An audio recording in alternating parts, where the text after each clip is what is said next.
28장 1절부터 20절까지입니다. 안식일이 다 지나고 안식 후 첫날이 되려는 새벽에 막달라 마리아와 다른 마리아가 무덤을 보려고 갔더니 큰 지진이 나며 주의 천사가 하늘로부터 내려와 돌을 굴려내고 그 위에 앉았는데 그 형상이 번개 같고 그 옷은 눈같이 시건을 지키던 자들이 그를 무서워하여 떨며 죽은 사람과 같이 되었더라.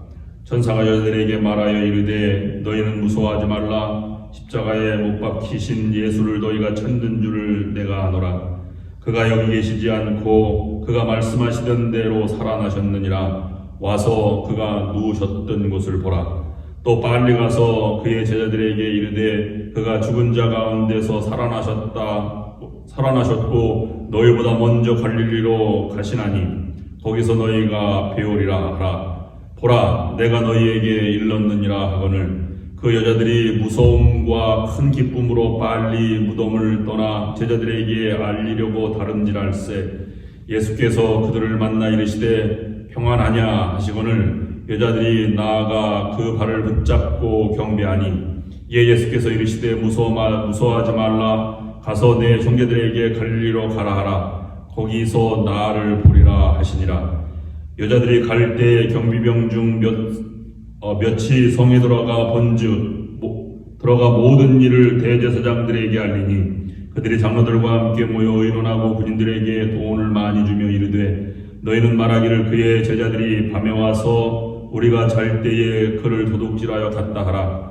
만일 이 말이 총독에게 들리면 우리가 권하여 너희로 근심하지 않게 하리라 하니 군인들이 돈을 받고 가르친 대로 하였으니 이 말이 오늘날까지 유대인 가운데 두루 퍼지니라.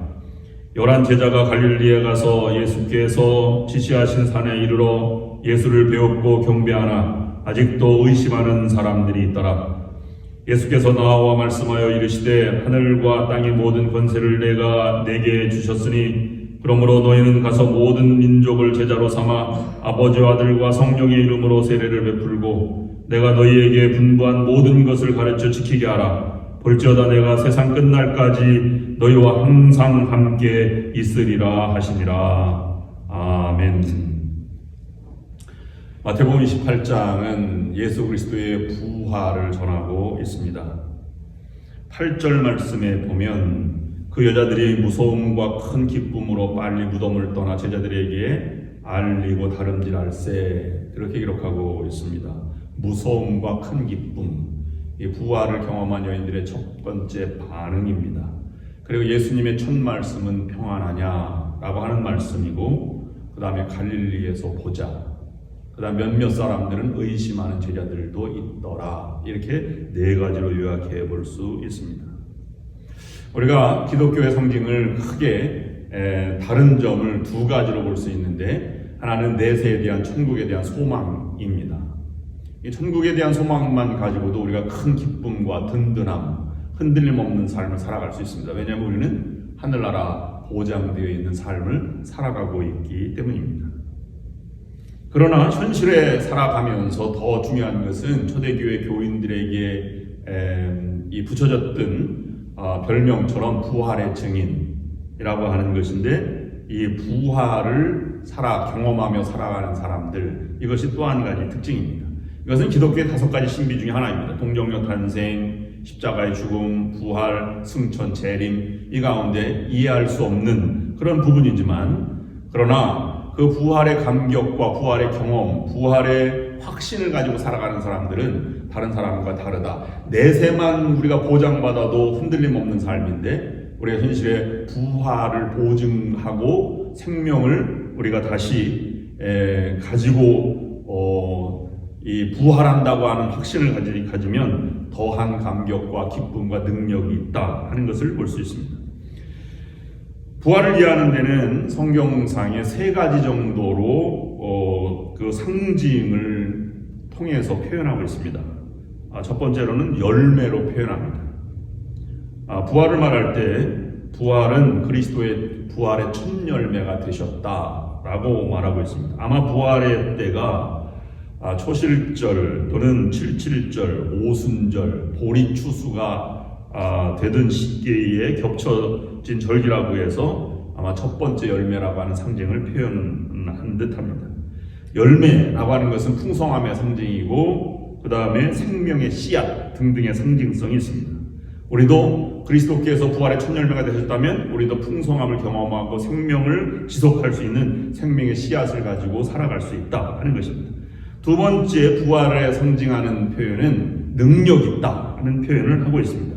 복음서에는 부활을 전하는 기사가 복음서마다 약간 차이가 있는데 마태복음에서는 마지막 그 대분부처럼 모든 권세를 내게 주셨으니 그러므로 너희는 가서 모든 민족으로 제자를 삼아 아버지와 아들과 성령의 이름으로 세례를 베풀고 가르쳐 분부한 모든 것을 지키게 하라. 내가 세상 끝날까지 너희와 항상 함께 있으리라.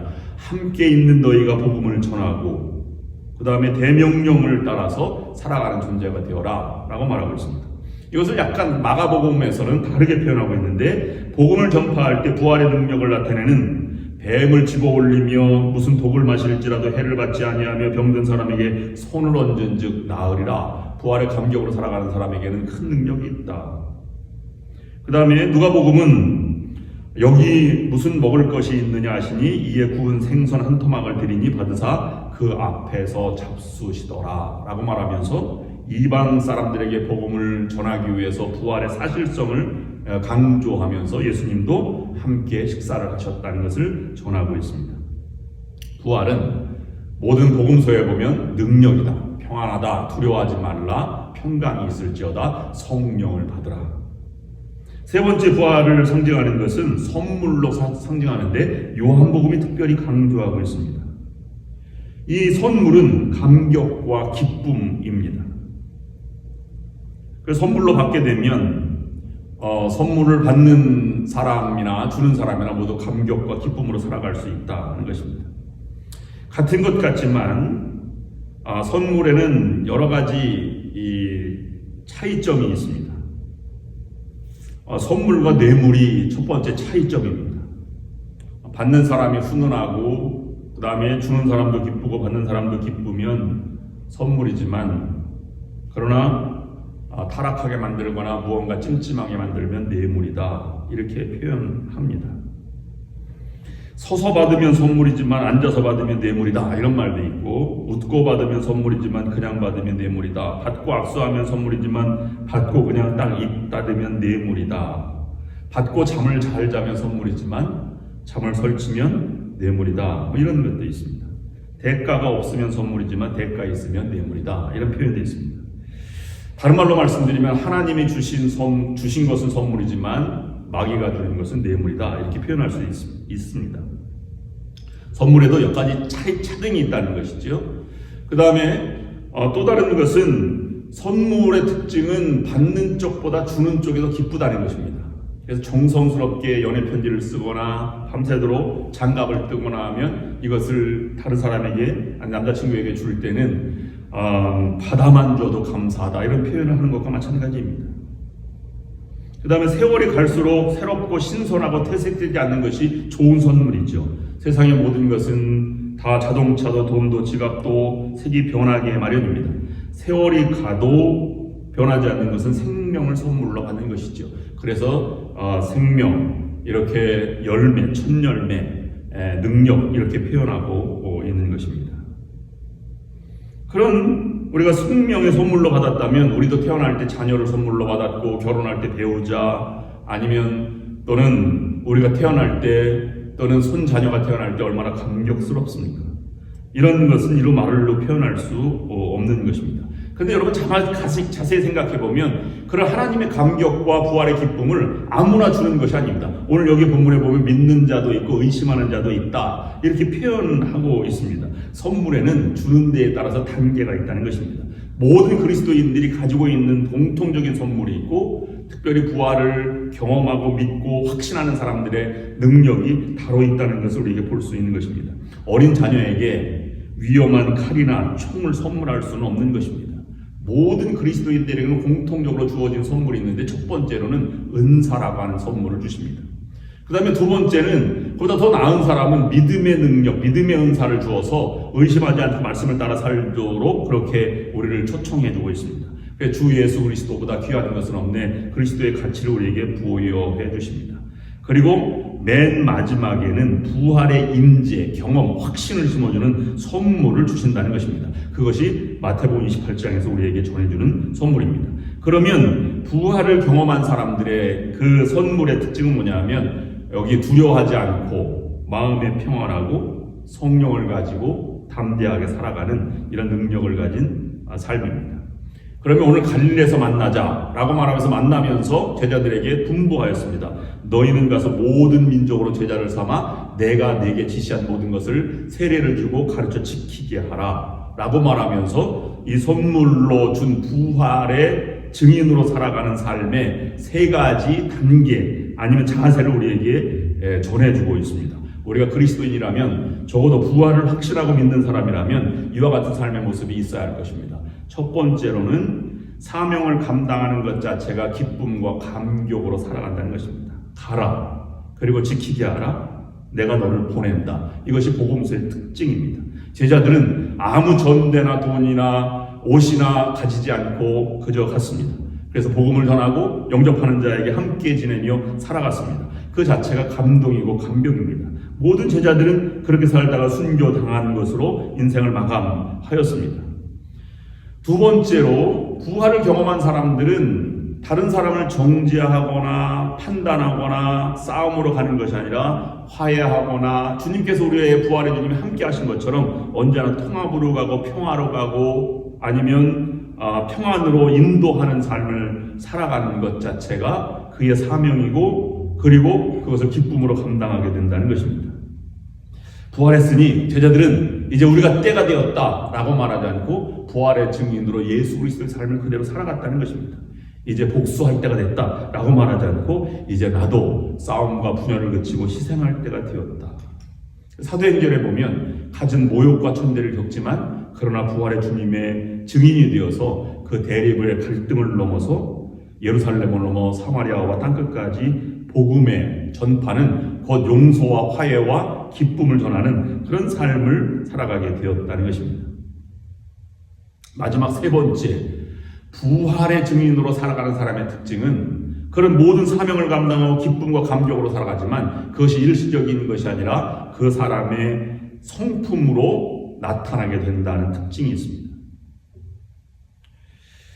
그래서 여기에 보면 제자들은 낯선 사람들에게, 박해하는 사람들에게 왜 억울함이 없고 왜 슬픔이 없고 두려움이 없겠습니까?